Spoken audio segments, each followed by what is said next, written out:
Halo, selamat pagi. Kembali lagi bersama kami di channel Jalan Hidupku. Bersama saya Farida Hikmah dan juga Bapak Wismawan.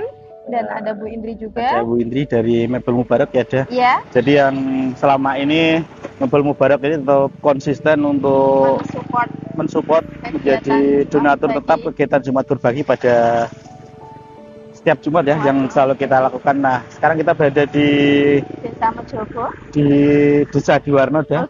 Di Desa Diwarno di depan Mebel Mubarak. Nah, pada kesempatan hari ini kita akan berbagi dengan teman-teman di Kecamatan Mejobo ya.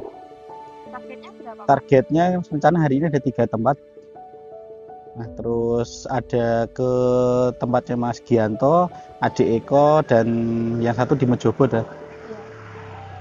Jadi sahabat kehidupan tetap ikuti kegiatan kami di Jumat Berbagi di channel Jalan Hidupku.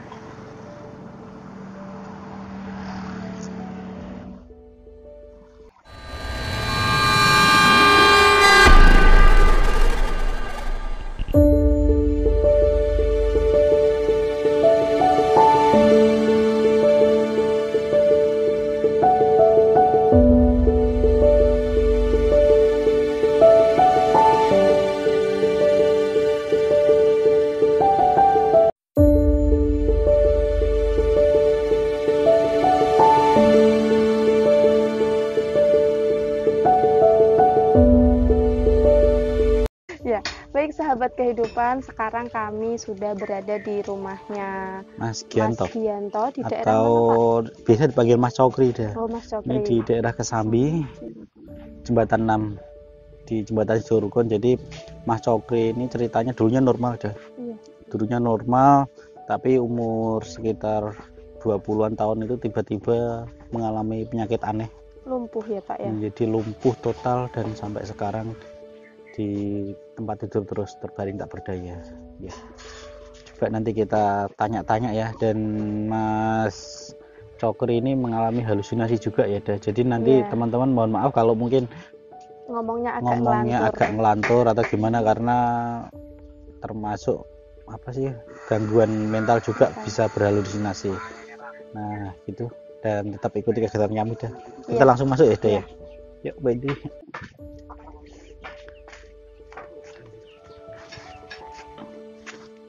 Dure, saya tak naik lewat sini aja. Assalamualaikum. Waalaikumsalam.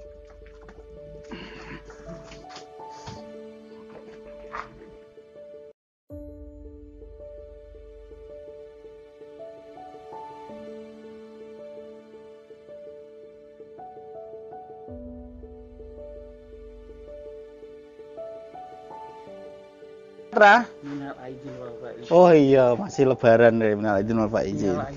Iya, minal aidin wal faizin. Minal aidin wal faizin. Dari mana ini ya?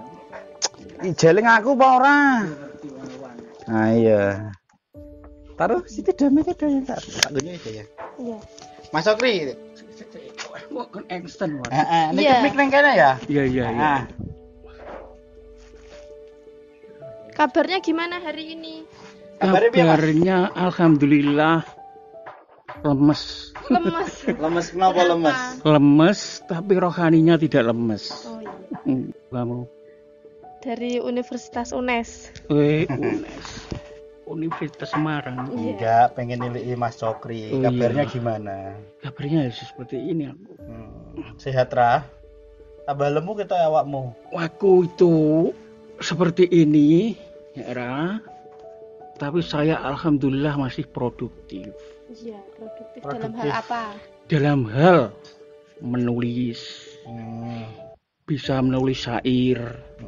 Menulis syair saya punya 1 buku. Ini buku saya. Banyak kan? Ini tadi gambar apa? Gambar apa? Tak lihat ya? Cek.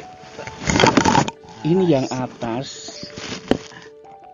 Ini gambar kaligrafi. Kaligrafinya mana ya? Macane kepiye iki? Kayak relief banget. Aku punya gambar itu 10 gambar. Bisa dinyalain nanti musik. Enggak. Maksudnya itu loh, Wan. Gambar itu nek dilihat dengan lampu enggak bisa, Wan. Oh, itu lampu. Nah, itu kamu lihat. Ini gambarnya. Kayak ini cuma yang bisa baca cuma kamu lah, Mas Cokri. Iku ra. Aku punya gambar itu 10. 10 itu jumlahnya 13 ribuan. Apanya itu? Jumlahnya. Jumlahnya. Aku punya gambar jumlahnya 13.000. Jadi masih produktif. Cerita ya Mas Cokri. Menggambar ya. Cerita ya. Biar kok iso sampai Mas Cokri kayak gini iki biasa. Asalnya. Biar asalnya dari atlet voli kok. Cuma itu mungkin aku kecelakaan, Wan. Kecelakaan pendaran kan ada. Wong sing pendaran kecelakaan duwes. Dia mengalami organ hancur tubuh kan, dalam tubuh kan ada. Dia tidak hancur organ luarnya, tapi dia hancur organ dalamnya kan ada.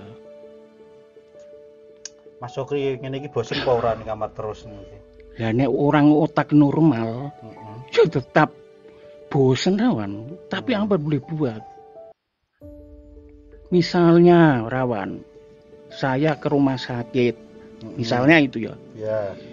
Apakah rumah sakit ini bisa? Soalnya penyakit saya ini kan seperti orang yang terkena kanker otak. Kemungkinannya saya dioperasi antara berhasil dan tidaknya itu 50-50, 1-1, 50-50. Mungkin malah tidak tertolong dan hilanglah keproduktifan saya sebagai seorang penulis dan penggambar. Nek ora? Iya. Jadi orang normal itu tetap seperti ini di dalam kamar terbui, di dalam tahanan ibaratnya era. Dulu saya melompat ke sana kemari. Soalnya saya dulu seorang atlet. Atlet apa? Poli ra? Bola voli. Tekan dia ya.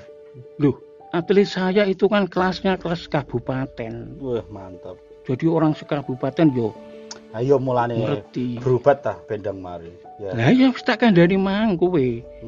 Penyakit itu ada jenisnya. Nek terima penyakit tipes-tipes ngono yo. Ya, lah penyakit kan ada jenis banyak.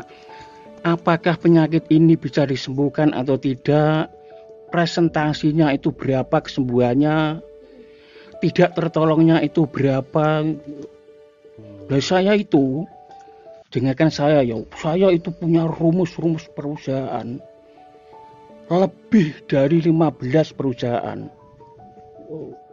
Dan rumus-rumus itu lah, sudah saya pecah, saya punya 4 perusahaan, punya 4 perusahaan.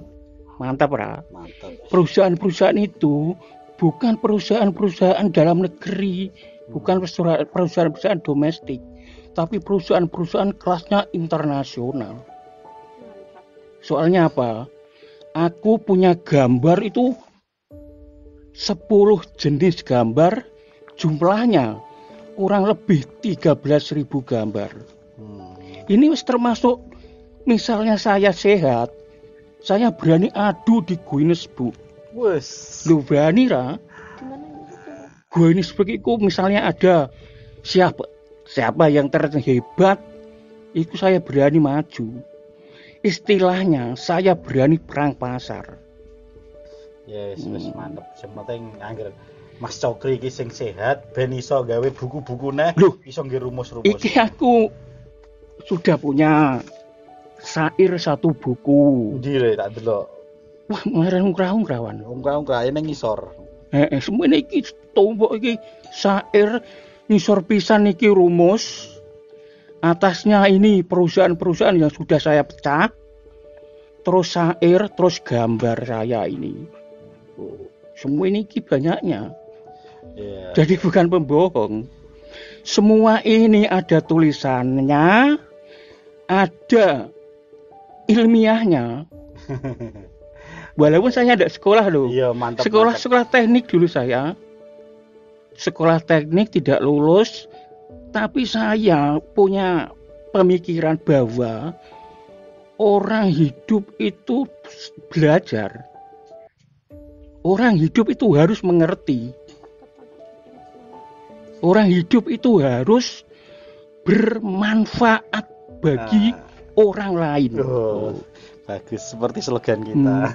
Nah, nek orang itu tidak bermanfaat bagi orang lain, ya nggak usah hidup. Saya tidak punya fisik. Fisik saya hanya 25% kira-kira. Tapi kan hati saya, otak saya, pikiran saya, feeling saya itu masih 100%. Mantap. Makanya saya itu diomongi apa saja seseorang, ya biarlah lah. Wong sing ngomongi saya ya orang gendeng ra iso apa-apa itu. Nek ora. Ya. Terkecuali yang ngomongi saya itu orang-orang hebat yang bisa dia menciptakan Guinness Book, ya itu. Ya, wis. Dia Ini masuk ya, dalam orang-orang Mas hebat. Tak selak ya. Aku tak pamit. Nah, guys, ada sedikit dari kami. Semoga-moga bermanfaat kanggo Mas Cokri. Yang penting Mas Cokri semangat, sehat.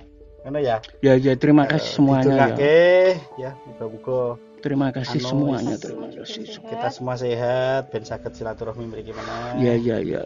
Terutama ini Mbak Indri sama Mas ini biar orang kudu semua terus Semarang ya. Lancarkan usahanya. Aku kepengen ngerti kamu wong ngendi kabeh ngono lho.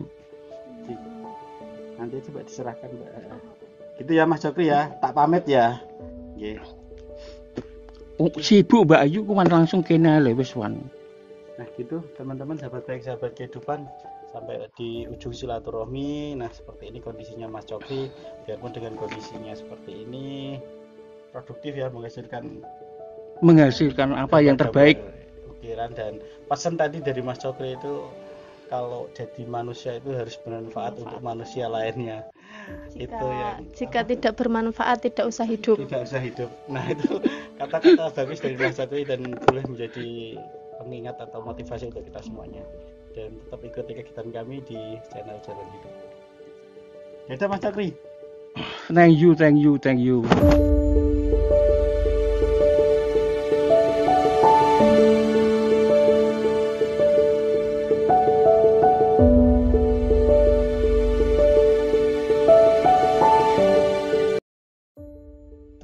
Ya baik sahabat kehidupan, sekarang saya dan Mbak Indri sudah bersama dengan keluarganya Mas Cokri atau Mas Gianto tadi yang sempat kita lihat kondisinya yang katanya masih tetap produktif menulis dan menggambar. Nah, di sebelah saya ini kakak pertamanya ya? Kakak tertua. Kakak tertua. Namanya siapa, Bu? Rumiati. Rumiati, ibunya? Bu Suliati. Nah, ini bisa diceritakan sedikit Bu tentang kondisi Mas Cokri awal mulanya itu kenapa? Terus dulunya itu pekerjaannya apa? Kan tadi sempat cerita katanya punya perusahaan dan lain-lain. Bisa diceritakan kondisinya itu bagaimana? Oh ya. Awal mulanya itu tahun 2000 ya, dia itu sakit, Mbak. Sakit tapi sakitnya itu langsung beraknya tuh pakai beraknya tuh darah. Terus selama berak darah itu kan dibawa rumah sakit. Terus dia sudah tidak mau di rumah sakit, terus pulang, minta pulang. Setelah pulang sampai rumah itu ya tak berobat kayak pokoknya tak alternatif ya, pokoknya sembarang puskesmas gitu ya. Tapi ternyata sampai sekarang tuh kejadiannya malah lumpuh. Gitu. Jadi dia tuh tidak punya perusahaan, cuma dulu itu kan masih muda, dia kan itu maklaran motor gitu loh Mbak, bukan perusahaan, bukan. Cuma berarti dulu itu memang sehat walafiat ya Bu? Sehat, kenapa-napa ya? Hanya tiba-tiba ya Bu? Iya, tiba-tiba tahun 2000. Oh, tahun 2000. Ya, 2000 persis kayak. Ya udah lama wong pas anak saya lahir kok. Itu anak saya yang ketiga persis. Nah, untuk sekarang Bu kondisinya seperti apa, masih ada pengobatan?